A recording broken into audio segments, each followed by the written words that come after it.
Nietzsche bu vaqtda nima degan desa, Nietzsche agar sen аңға uzun muddat qarasang, аңмы san qaraydigan bo'lib qoldi degan. Bu yerdagi аңdal o'tmishni ko'rsatadi. Ya'ni аңға to'xtamay o'tmishini o'ylab alsang, o'tmishingni san qaraydigan, seni qo'g'laydigan bo'lib qoldi deb tushundi ekan. Unda biz o'tmishdan qanday qutulamiz?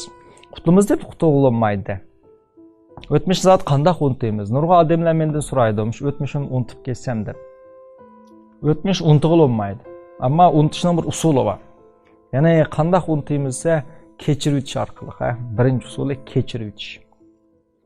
İşandı olsun, o'shmanlikni sizlar mangu o'shmanlik orqali birtrak qilolmaysizlar.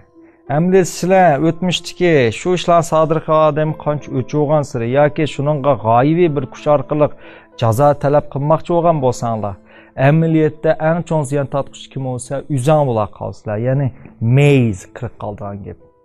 O'shmanlikni faqat muhabbet orqali yo'qotqil bo'ldi. Ya'ni kechirib o'tish deymiz, kechirib o'tish. Burun Germaniya bir emas vaqtida Berlinning o'ttirida Sharq Germaniya va G'arb Germaniyani orib turgan bir tom bor. Sharq Germaniyadagilar matribda, G'arb Germaniyadagilar matribda. Garchi bu bir millat, bir xalq bo'lsa-mu, birisi o'chdi. Bir qatim Sharq Germaniyadagi odamlar G'arb Germaniyadagi odamlarni chishiga tegish uchun o'zining davlatiga barliq axlat chava keraksiz narsalarni Berlin temidan matribga tashlab qo'ydi. Mashin bilanlar barliq axlat.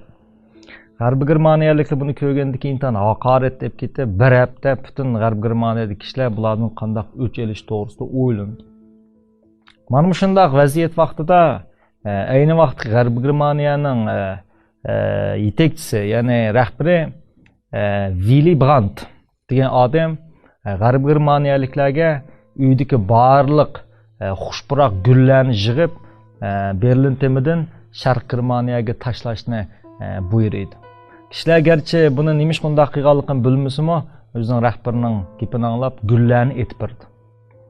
Va Willy Brandt german tilida nihoyat mashhur gapdan birini qildi. Ya'ni Jeder sagt, dass rein degan. Jeder sagt, dass rein. Jeder sagt, dass reinning ma'nosi nima desa, hamma odam o'zida banasini ko'rsatdi deydi. Hamma odam o'zida banasini chiqardi. Mushu gapning ta'sirida G'arb Germaniya va Sharq Germaniyaning munosabati yaxshi bo'ldi, keyin Berlin temchi qilib bular ittifoqlashib qarab mangdi. Demak, muhabbatni biz o'shmanlik orqali tugamaymiz. Sizga birov o'shmanlik qilganda, siz uning o'shmanlik qilish orqali buni yo'qotqil bo'lmaydi. Bu faqat muhabbat orqali.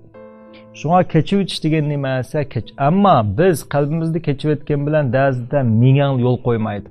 Siz birovni kechirib o'tdim degan shu paytdan boshlab minganglar kechirmasi qarab turishdi. Va uning qilgan qilmishlarini, burun siz qanday muomala qilganlarini esingizga kelib sizni qiynaydi. Mana mush nuqta nimaga o'xshaydi desa, dal kichik bolalar, masalan siz sirtqa chiqmoqchi bo'lsangiz, 4 yoshlik yoki 3 yoshlik, 5 yoshlik bolangiz agishidi. Zod o'zini yeg urib tatilab ketadi. Birdamdan keyin keliman sanglim unmaydi. Nurg'un ota-onalar buningga voz kechib bo'ptundas men bormay deydi yoki bolasini elib oldi. Agar siz sinab, mayli nima bo'lsa, chuqum sen qilishing kerak, men bordigan yoki kichik bola bo'lmaydi deb chiqtalisangiz. Ishni yapgandan keyin 5 minutdan keyin bo'lsa, eliq yig'lagan bola burunqilik yig'lashlarning hammani qo'yib, sapada o'zining ishini qilib o'ynaverdi. Mening shunga o'xshaydi. Shunsiz men kechirib etdim deganda mingiz osh kichik boldek tatilab faqat yo'l qo'ymaydi. U sizga har xil uning qilgan ishlarini deb berdi. Ammo siz yanala bo'pti, men uni bildim, men yanni kechirib etdim deb tekrar kechirib etganda ming aningdan keyin paslaydi.